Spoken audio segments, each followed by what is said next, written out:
Okay, so magandang umaga, magandang tanghali, magandang hapon, magandang gabi sa inyo pong lahat. It's me again, Angel Whisper 11, ang inyo pong lingkod na magbibigay po ng mensahe sa inyo, syempre mula po kay God, sa Ascended Masters, Spirit Guides, Holy Spirit, Angels, Archangels, Universe, Elementals, and Animal Spirits.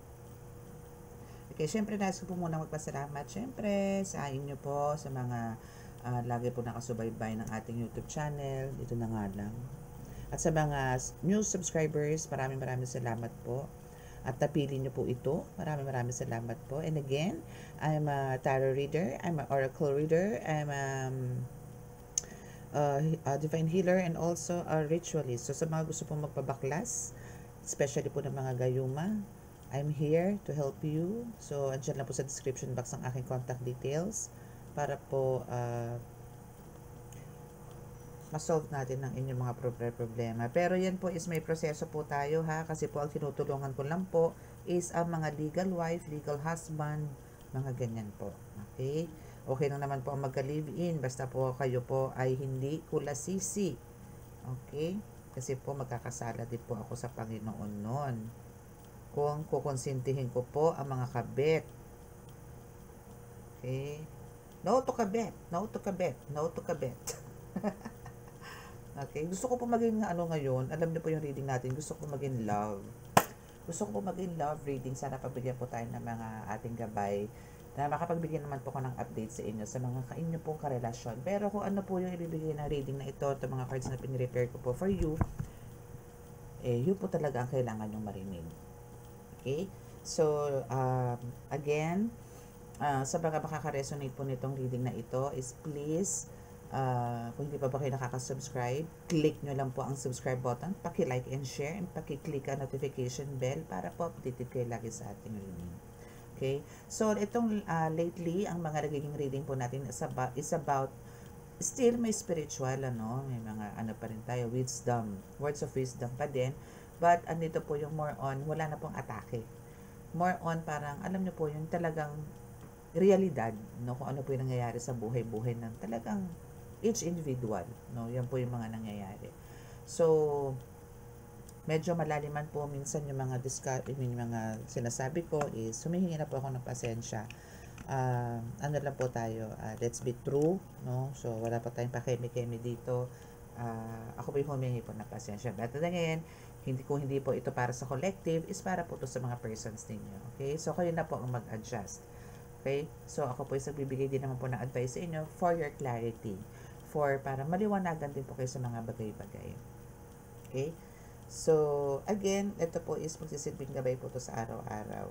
Okay? Especially po kung ang spiritual, ang reading po natin is more in spiritual, mga kababalaghan, like mga kulam, barang, lason, usog, gayuma.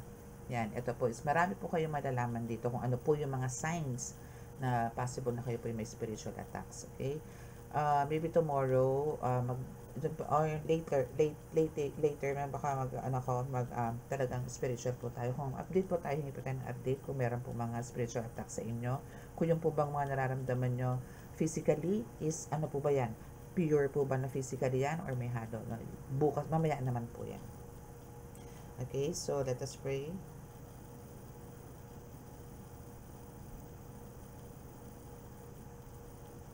Mahal na Diyos na masalangit, mahal na Jesucristo, mahal na Birhen Maria, mahal na Santo Niño, pakibasbasan po ninyo napakalalakas sa kapangyarihan, banal na dugo, banal na banal na Espiritu, mga cards na ito, para po makapagbigay ng mensahe sa aking pong tagapanood.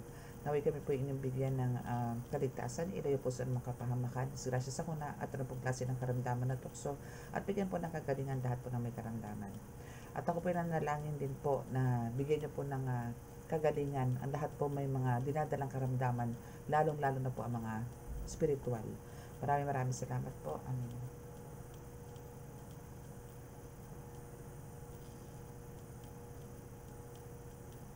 Okay. So, dito muna tayo sa isang card. Sa ating napakakapal na card. Okay. Siguro hatiin ko muna ito. Kasi nga pang kapal-kapal hatiin muna natin ito. Batch by batch. Ano kaya makukuha natin ngayon? Spiritual? Buhay-buhay? Ano kaya? Let's see. Kaya niyo po ako ng tatlong highlights ng buhay or ng energy ng aking collective ngayon or ng kanyang person. Collective. Listener ko po ngayon. Thank you.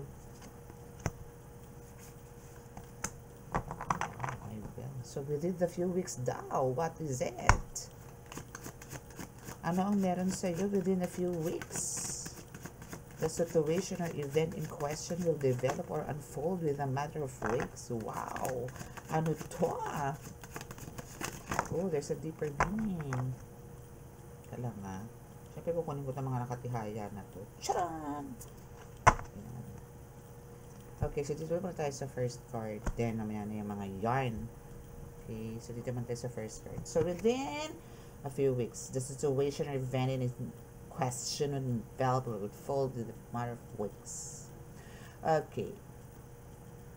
So, parang ito eh, syempre, isa to sa mga minamanifest mo or isa to sa mga wishes mo before na talagang within a few weeks is ma-achieve mo na to. Claim it! Claim it, mga ka-angels. Claim it. Kasi I saw the happiness dito sa eyes mo, excitement, and parang andito yung nagka-countdown ka na ngayon for this. Countdown, no? Nagka-countdown ka na ngayon. As in talagang tinitingnan mo na siguro ang kalendaryo mo, ang oras. Malamang ito is may binibigay na pong sign sa inyo, no? Or parang meron po kayong mga parang palatandaan, no, na naibigay na po sa inyo ni God. That's why andito yung nag-aantay na lang po kayo. And okay po yun. Kaysa po yung nirarush nyo. So, antay lang po tayo ng antay. Huwag po tayo magmadali. Okay? Kasi po, in God's perfect timing, pag yan po ay na-receive nyo, ibig sabihin, that's for you talaga.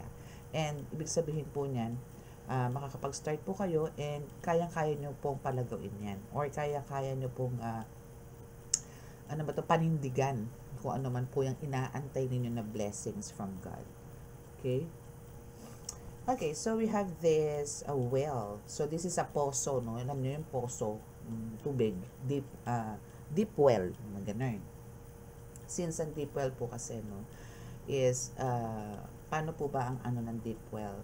So now, ang deep well po kasi is parang mas magiging deeper po, no? Kasi di ba po ang deep well is talagang bago po labasan ng tubig yan, is talaga po kailangan pagkalalim-lalim po talaga. No, parang kailangan nyo ma-reach yung inner core ng earth. Huwag naman yung outer core. No. The outer core. Inner core kasi po masyado na malalim. So, yung inner core, no? So, kailangan halos, no? Pero OA na po yun. Ibig sabihin talaga po malalim. Malalim po talaga. So, yung makukuha nyo po or makiklaim ninyo or ma-achieve ninyo within a few weeks is talagang ito yung mas magiging deeper. Kung ito po is about the financial, possible the financial. No. About spiritual, no? Spiritual. So, ibig sabihin po dito is mas magiging deeper po ang knowledge ninyo. Mas magiging malalim yung concentration nyo or focus niyo dito sa spiritual. Mas marami kayong gustong malaman, mas marami kayong gustong gawin sa spiritual. Malikot. Kasi ang dami yung ideas ngayon about this. So, parang, yes, maybe, ano ba tayo ngayon? Kasi mag-first Friday na this, this, 8, ito, kasi Thursday na po ngayon eh. So, tomorrow is Friday. So next week, no, maybe meron po kayong manifestation this first Friday na talagang gustong-gusto niyo po mangyari sa buhay ninyo. Hindi lang sa buhay ninyo, sa mission ninyo, sa task ninyo, or sa family ninyo. Now, within a few weeks, makiklaim nyo na po yan. Or maybe for some of you, there's a gatherings, there's celebration, within a few weeks, is talaga makureach nyo rin. O makukuha nyo, magtatagumpay. Okay? And now, aside dyan, sa explanation ko rin about the deep, sa well, or sa deep well is, andito yung, kumbaga, mas parang, nag-iisip kayo, no, kung paano nyo maisi-save yung mga financial issues na meron po kayo ngayon, no, na parang gustong-gusto nyo magtabi, no, pero parang alam nyo yun, may naitatabi pero halos na ilalabas din yung ilan, no? So sa deep well po kasi, 'di ba, yan po kasi is nakokontrol. Hindi po katulad ng, wala tayong expenses na, pera, monthly na kailangan bayaran dyan sa deep well kasi magbobomba ka dyan eh. Diba? Mag-iigib ka. So, nakokontrol mo ang lahat. So, same as you need to control everything para magkaroon ka ng savings. Diba? Para hindi siya nasasayang. Kumbaga, conserve water. So, yun naman, conserve pera, conserve money. Ganun. Okay? So, next is ano ba yun? Ito yun broken vase. Ito muna yun Ito nga ba yun? Oo nga, ito nga. Broken vase. Yes, kasi nga, kumbaga, andito yung broken vase, meaning, andito po talaga yung, for some of you talagang ang daming trials po na pumasok. Di ba pagka, kahit naman saan, di ba, may mga pamahiin tayo, or sabihan na pagka may mga basag, is kailangan pong i-dispose. Huwag niyo pong panghinayangan na hindi i-dispose ang mga may basag, lamat na gamit. Kasi po pag dinispose nyo po yung mga yan, mas may magandang papasok po or mas may magandang kapalit po dyan. Mas mahal, mas maganda, mas bongga. Yan po yung iisipin ninyo. And sa mga ganyang lamat-lamat po na yan, lamat, basag, bungi, yung mga gamit, mga ganyang punit, no, is ano po yan nagkakos po yan ng misfortune, no, or minsan hardship, or parang doon, mga downfall sa buhay. Hindi po maganda ang dadala ng ganyan ng mga nabasag na kung ano-ano, mga ganon. Okay, so also sa broken vase na yan is maybe for some of you nakakaranas po ng disappointments, depressions, mga ganyan, so parang crisis, yan, mga ganyan. So hindi maganda, yan yung dala, no, yan yung dala ng mga basag, wasak, warak, lamat, yan yung dala. Misfortune, lungkot, no, na kailangan nyo pong ayusin. Pero ang mga basag, hindi na po maaayos yan kasi may lamat na Ganun pa rin, may marka pa rin, may naiiwan pa rin bakas. So, para walang maiwan na bakas, tapon nyo na po, palitan. Ganun din po sa tao, palitan nyo na rin. Na kung hanbawang niloko lang din naman kayo, at patuloy po kayo niloloko, bakit pa kayo makikipag-usap? Bakit nyo pa itutuloy yung relasyon na meron kayo? Tapon nyo na po yan. But for some, there's a martyr na tinatawag. Mga martyr na, alam nyo yung parang ginagawa na lang mani yung sacrifices every day, no, na nangyayari sa buhay. But alam nyo po yung mga sakripisyo na yan. And andito yung sinatawag nga natin, nagpapakamartir po, no, is nakikita po lahat ni God yan. Nakikita niya yan, naririnig niya lahat ng mga sufferings mo. Lahat ng mga pains, heartbreaks, lahat po yan, alam niya po yan. Kung papansinin niyo po, parang andito po yung alat kayo or wala po kayong parang pinapatunguhan pagdating po sa pag-ibig, sa pagbuo ng pamilya na pinipilit yung buuin pero parating wasak. Pero tingnan niyo po ang financial, tingnan niyo po financial niyo, tingnan niyo po yung blessings. Pumapasok po, di ba? For some of you, ganun po ang nangyayari. Pero pagka ang nangyari po dito sa inyo is parang as a whole, ay nako, meron na pong umaatake sa inyo spiritually. Meron na po parang nag-curse sa inyo. So sa mga ganyan pong bagay-bagay, syempre po kailangan po natin again, no, is iakyat po kay God yan, patuloy po manalangin na mabuo ang pamilya at wala na pong kumontra. At wala, alisin na po, lusawin na po yung mga ganyan. I-rebuke nyo po lahat ng mga devils sa paligid niyo. I rebuke all the devils surrounds me. Ganun na lang po. I-rebuke na po silang lahat. Okay. Since a new moon is here, no? So, sa new moon, abangan nyo po to, no? Take this note, no? Take note nyo po to. Sulat nyo po to na in springtime, or no, na spring. Kumbaga, dito po yung pagdating po ng new moon, no? Is andito po yung there's a lot of changes na mangyayari po sa inyo. Magkakaroon po ng bloom or magkakaroon. This is no, abangan niyo po 'to hanggang 1 to 3 months. Magkakaroon po ng changes. I-notice niyo po 'to kung hindi pa po ngayong buwan na 'to, maybe next month or sa susunod pong buwan.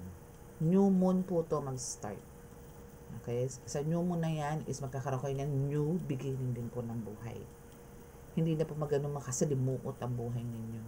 no? And maybe yan nga po yung isa sa mga within a few weeks, so possible, no? Kasi within a few weeks, magiging, ano na po tayo, April, no? So, antayin po ninyo yan. Malay nyo, ang new moon po natin, I think, end of this March, eh. So, possible na new moon, the next month is, yun na yun, level up na po tayo, no? And we have the train. Train. Okay. So, ayun. So, yun na nga. So, kung halimbawa po kayo is, andito na po yung within a few weeks, na-reach na po yan, na-achieve nyo na po yung mga success, or fame, or what, or fortune, no, abundance, prosperity from God, good health, kung ano man yan ang minamanifest ninyo, is andito po yung, there's a train, no, na you need to move on, or talagang andito na yung magmo-move on ka ulit, na parang aarangkada ka na naman, ano, nang mabilis. Mabilis po ang takbo ng train, eh. 'Di ba? And ito is also parang kailangan nyo na ngayon mag-focus sa time, attention, everything, no? Hindi nyo na po pwedeng gawin yung dati na parang nakafocus nga po kayo pero andito po yung parang ang dami nyo po pong gustong gawin. I mean, nakafocus kayo doon pero parang habang nakafocus kayo doon, meron na naman pumapasok sa isip nyo na parang kailangan kong gawin pala yun, unahin ko pala yun, tapos yun pala. Pero iisa po, no? Just like for example sa healing, no? Halimbawa po, gumagawa po kayo ng, nag-iisip po kayo ng magandang orasyon, na parang gusto nyo pong kunin doon sa ibang orasyon, na para magbigay ng patungkol, mga ganon. Now, is andito ngayon yung, nga pala, gagawa nga pala ako ng langis. Pupunta ka na naman, bibitawan ko ngayon yun. Ay nga pala, mayroon ako riritualan. Iiwan mo na naman yung isa. So, kailangan na po dito, one at a time, no? Focus ka muna dun sa isa bago ka gumawa sa iba. I mean, yung iba, no? And now, we have the fine print na kailangan nyo po dito is keep on parang mag-explore pa, no? Kailangan nyo po pong pay attention talaga dun sa mga ginagawa ninyo. Parang gano'n din, parang other term lang din ng ano yun, eh, ng, ang tawag doon, ng focus, no? And ang kailangan lang talaga dito sa fine print, no? Syempre, pag fine print, ibig sabihin nyo na yung pulido. So, kailangan po talaga dito is lagi nyo i-double check yung mga ginagawa ninyo. Kung tama ba o hindi. Especially po sa sa panggagamot. Ang panggagamot po kasi hindi po biro. Meron po kayong, pero hindi po kasi ang panggagamot po kasi talagang this is spiritual, eh. So, wala po kayong gagawin dito na hindi tama. Unless, kung talagang nasa itiman kayo or nasa putian. Ganun lang po yan. No, pero pagka nasa putian po kayo, pipilitin niyo po lahat ang dadasalin niyo, lahat po is from God. 'Di ba? So andito po yung talagang parang hindi ko na po kailangan explain yung side na yun, eh. No, kasi po talagang may guide po tayo doon. Na lahat po ng gagawin natin is para po sa kabutihan ng tao, para po sa kabutihan ng mga lalapit sa inyo at sa sarili mo at sa pamilya mo. Hindi po tayo para maka-harm, makasakit, no? So maybe ang kailangan niyo po tong mag-pay attention now is for yourself. Self-love ang kailangan, ano. And if you have this hidden information, make sure na nakasilyado to at walang gagamit na iba. Always be careful din. Parang kailangan na rin dito ng awareness. And we have the Pioneer, Empty Nest, and Baby! Ay, kabayo. Okay, so dito naman sa Pioneer, no, there's a long journey talaga na mangyayari pa sa'yo. Okay? So, ang kailangan nyo lang po dito. And for some of you, isang dito yung maggagawa ng team, no? So, antay-antay mo na. Kasi yung pagiging, mo dito, maybe for some of you is talagang a mentor here, no? So, parang ikaw yung magli-lead. Ikaw yung gagawa ng team. Kasi ikaw yung pioneer. Ikaw yung nag-start. Ikaw yung nagsimula. So, now, ikaw ang nag-start, so gagawa ka ng buong team. Possible na gano'n na maglalakbay kayo or kukuha ka rin sa ibang lugar na maging member mo. No? Mga tipong gano'n. Or student mo. Okay? So, now is we have the empty nest, same as the train, and you need to move on. Or for some of you, talagang nag-move on na. No? But for some of you, isang dito yung nag-move on ka in a way na acceptance is nandun na parang kung meron mga failures na nangyari sa buhay nyo is andito yung tinanggap nyo na. which is good, no? Kasi kung halimbawa kikim-kimin niyo po yan, hindi po kayo makakapag-move on. And ang mangyayari po sa inyo dito is isolated po kayo. Wala pong freedom.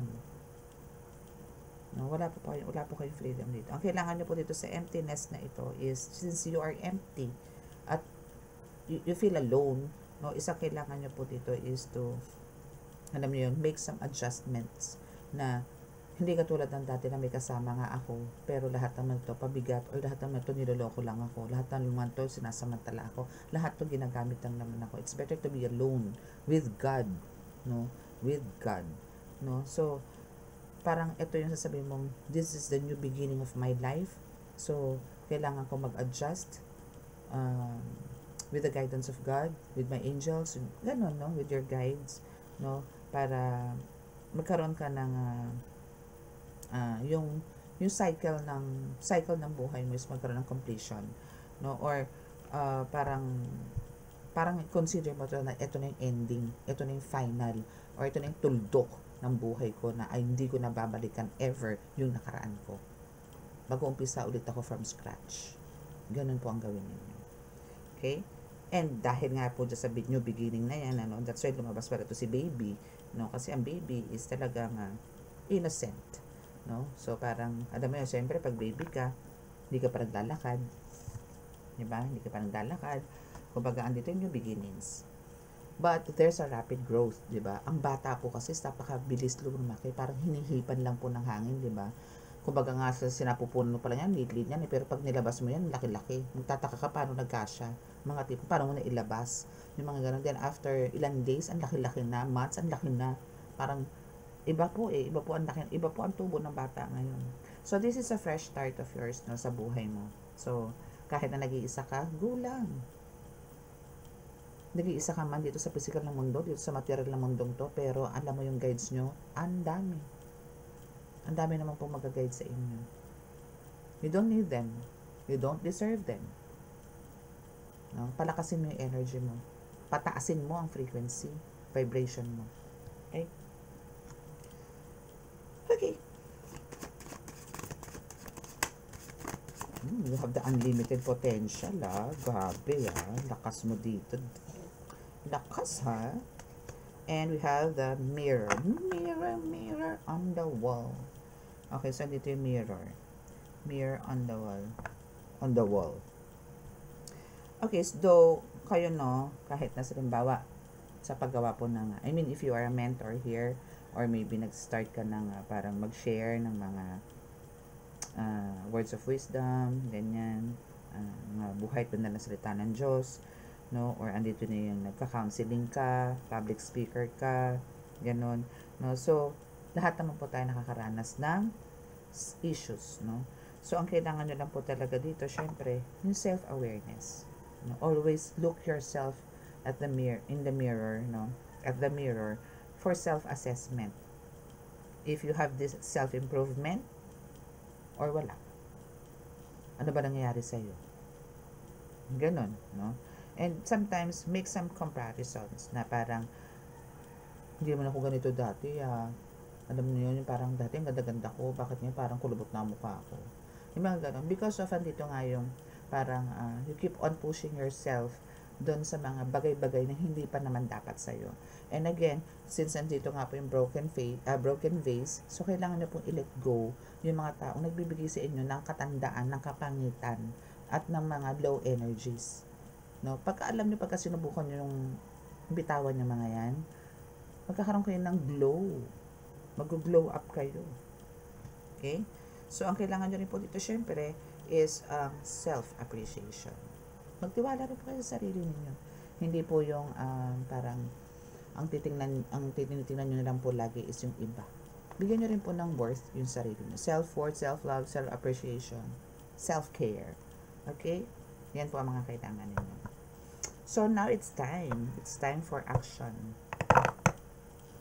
So, now, diba? Kung halimbawang meron kayo ng mga ganyan self-awareness, self-love, no? Self-appreciation, now it's time for action. It's time for change. It's time for you to glow up, no? So, ang mangyayari na talagang very fast, or alam niyo yun, magiging yung changes ng buhay mo very fast, very very smooth. Yun, yung tipong hindi ka na haggard, yung hindi, wala namang pressure, kundi parang inalagaan mo rin yung sarili mo. Inintindi mo naman this time yung sarili mo. But hindi naman 100%. Kasi for some of you dito talagang wala na akong magagawa eh. Talagang ando yung pagiging makapagkawang-gawa ninyo, pagiging makatao po ninyo. But magtira naman po kayo kahit mga 50%, 50-50, or maybe 60-40. Sige na, 60 na yun sa kanila, sa inyo yung 40. But make sure na you do your best para sa sarili mo rin. Kasi kung hindi mo aalagaan ang sarili mo, kawawa po yan 60% na yan na laging umaasa sa inyo na bibigyan nyo po sila ng kagalingan, bibigyan nyo po sila ng kaliwanagan. Kung mawawala po kayo, magkakasakit kayo, kung ano man po, lilipat kayo ng bahay or what, paano po sila? Diba? Parang pinabayaan nyo na rin po sila. Pero ando po yung eagerness na gusto nyo po silang tulungan. But, dahil sa naabuso na po yung sarili ninyo, hindi nyo na po nararamdaman, unti-unti na po kayo nauupos. Okay?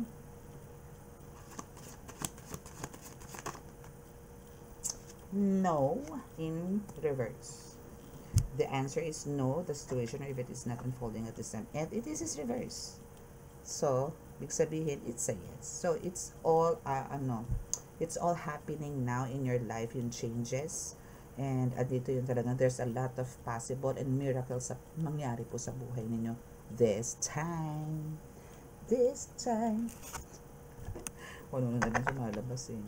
Tingnan natin dito sa isang card. Kasi hinati ko po eh. Ang kapal po kasi. Alam niyo yun. Okay, so what else? Anything else? Oops, ang dami naman Norn. Ching! Ching, ching, ching, ching, ching, ching. Okay, so we have the autumn. Oh, full moon na naman. Then new moon yung kanina. So, ngayon is full moon. So, aabangan nyo po to lagi ha. Actually, para po talagang, this is a queen, no? Kung kanina, yung new moon nyo po, asan na yung new moon? May new moon kanina ba't nawala? Ayun, yung spring. Ito naman is autumn. Okay, so dito kasi, and the queen, the maiden. Okay, so this is within the 6 months. Okay, so ano ba ito mangyayari ng 6 to 9 months, no? So kung meron kayong 1 to 3 months na pwedeng mangyari sa inyo na changes na magbo-bloom kayo, magbo-blow up kayo, no? So, eto namang full moon is kakaiba. Iba naman po ang ibibigay sa inyo ng full moon, which is parang this is authority, power, strength, success din po, no? And parang nangyayari po sa inyo itong ganito, but yung spirit mo and yung katawan mo dito is relax, calm, calmado, mga tipong ganun. So, what else in 6 to 9 months? Oh, there's a broken heart. My goodness, not good. So, parang alam niyo yun, naku, in 6 to 9 months, possible na for some of you is makakaranas po ng heartbreak. Sorry, lumabas lang po sa baraha. Yun na nga po yung sinasabi ko sa inyo, possible po na kayo po ay talunan sa pag-ibig, pero pagdating po sa financial is bonggang-bongga naman. May ganun po. Pagka kayo po is okay sa pag-ibig, butata, pagdating sa ganto. Okay? So, we have the emerald. Kailangan din po syempre ng healing. Pagka nagkaroon po kayo ng heartbreak, nagkaroon po kayo ng sorrow, sadness, no? Unhappy, hurt, devastated. Emotional pain talaga yun. Ano? So, but we have the emerald. You have this emerald. Or better, kumuha po kayo ng gemstone na emerald for the healing. No? For the healing. And, parang mangyayari dito, makakatawid ka dito. Or maybe magiging maayos ulit ang relasyon ninyo. Kasi hindi naman nagtuloy yung paghati eh. In-assume. Oo, parang masisave nyo rin naman to. Tingin ko. Masisave nyo rin to. Kasi, there's a healing eh. Eto nga po may emerald eh. Maybe this is one of your manifestation again. No, na gusto nyo po ng peace or gusto nyo po na magkaroon ng strong relationship with your partner. No? So, ang kailangan niyo po dito, yung heart chakra niyo po is i-activate po ninyo. Kasi kung halimbawa pong ang heart chakra niyo po is nakasara or hindi nagpa-function or hindi activate, is andito po yung mananatili po kayo sa sorrow, sa unhappy, sadness. Doon po kayo. Ang lagi niyo po mararamdaman yung sakit. Pero kung i-activate niyo po si heart chakra, mapapalitan po siya ng good energy, ng peace, love, care, healing. Yan. Okay? Okay.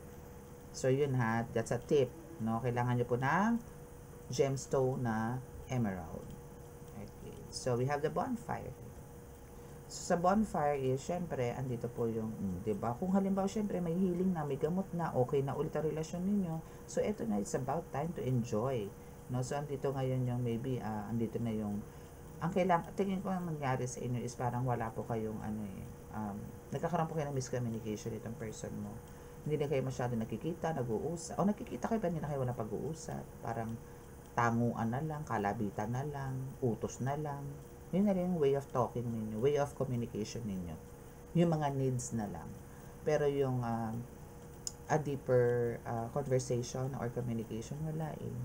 Bigyan niyo po ng time yung sarili niyo. Bigyan niyo po ng tinatawag na babe time. Okay? Or maybe kailangan niyo po ng some vacation. Importante po yan. And we have the fishing pole. Alam niyo po yung fishing pole? Yung pamingwit. No? Okay. So, for some of you, dito talagang maraming, or magkakaroon ng self-improvement.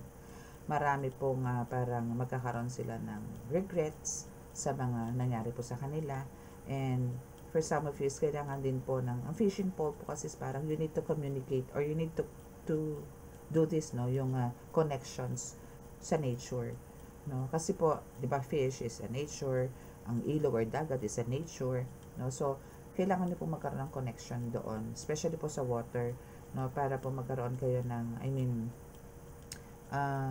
fresh start or fresh mind, no, yung talagang marami kayong, and if mas isasagawa niyo po ito, is magkakaroon po talaga kayo ng accomplishments and self-improvement. Okay? And yan is parang isang way din po yan para, alam niyo yun, ma-share niyo rin po yung mga nangyari po sa inyo from the past na makaka-resonate din po yung iba for sure kasi alam niyo po yun, minsan halos magkakapare-pareho, not exactly but almost, no, the same nga yung mga nangyayari po sa buhay-buhay natin. Patibayan na lang po eh. Patibayan, palakasan po ng kapit. Kailangan lang po talaga ang backer natin dito, ang kapit po natin dito is only God. No? Kailangan po natin talagang magbigay po ng time sa Kanya. Especially po ngayon na Lenten season. So, please, turo po natin sa mga anak natin, especially po kung kayo po may pamilya na may mga kids po kayo. Same as what my parents ginawa po sa amin pagka ganito po magmamahal na araw. Ang dami pong bawal, ang dami pong dapat gawin. And andito po yung talagang as much as possible isang ipinapanood po sa amin noon since wala pang mga gadgets noon. Pero ngayon po mga gadgets na lagi pong ang pinapanood sa amin is about yan 10 Commandments, kay Noah, mga ganyan. Yun po ang kailangan eh. So ngayon po ang dami pong, yes, lahat po tayo may gadgets na, even mga younger kids po, no, is nagwagamit na po ng mga cellphones. So better po na this time, introduce nyo po or pakilala nyo po sa mga anak nyo, sa mga baby, no, kung sino po si Jesus Christ, sino po si Mother Mary, paano po na ilabas si Jesus Christ, mga ganun simple po muna. Wag na po muna tayo kay Eva at Adan. Kasi po yung kay Eva at Adan medyo ano po eh. Pagka maliliit po pagka maliliit pa po. More on parang dito na po tayo sa kung ano po yung ikabubuti ng mga anak po natin na dapat nilang gawin ngayong magmamahal na araw. Yun na po yung ituro natin sa kanila. Kung paano po, no? Kasi po talaga po madaming bawal. Kung susundin po natin ng mga kanununuan po natin, napakarami pong bawal. Especially po ngayon, nag-start na ang Ash Wednesday, no meats, no, fasting, no, so what else? No? So, andito po yung parang kailangan nyo po talagang mag-isip na kung saan kayo mag-aayuno. Pero yung pag-aayuno naman po is pwede naman pong gawin sa bahay. No? Pero mas maganda po yun. Sa amin po mga healers, no, mas meron pagkang ganito po is parang meron po tumatawag sa amin na you need to go to this place. Kailangan nyo po ditong mag-meditate. Kailangan nyo pong ganito, mag-alin ng ganito. Meron po mga ganun. Sacrifices. Full of sacrifices po kami this this Lenten season. No? So, hoping po na maging mahikayat po namin kayo, mahikayat po kayo sa ganito na ngayon po, starting today is pakilala nyo po sa mga anak nyo kung sino po si Jesus Christ, sino po ang Diyos Ama, Diyos Anak at Diyos Espiritu Santo. Napakalaking bagay po sa akin yun. At ikatutuwa po ng Panginoon sa inyo yan, na ipakikilala nyo po sila.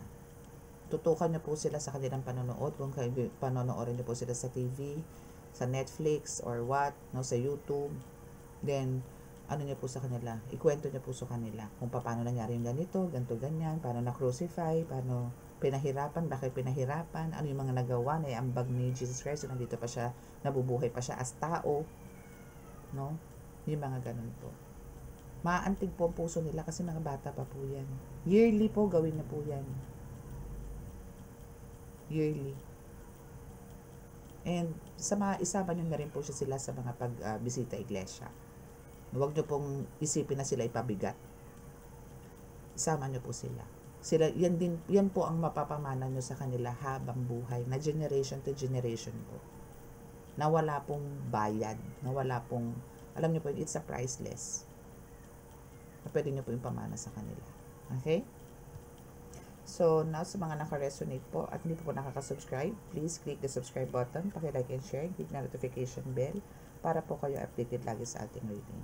And sa ating pong mga gusto pong magpa-reading, magpa-healing, magpa-ritual, andyan na po sa description box ang aking contact details. Okay? So, close your eyes para po sa ating healing.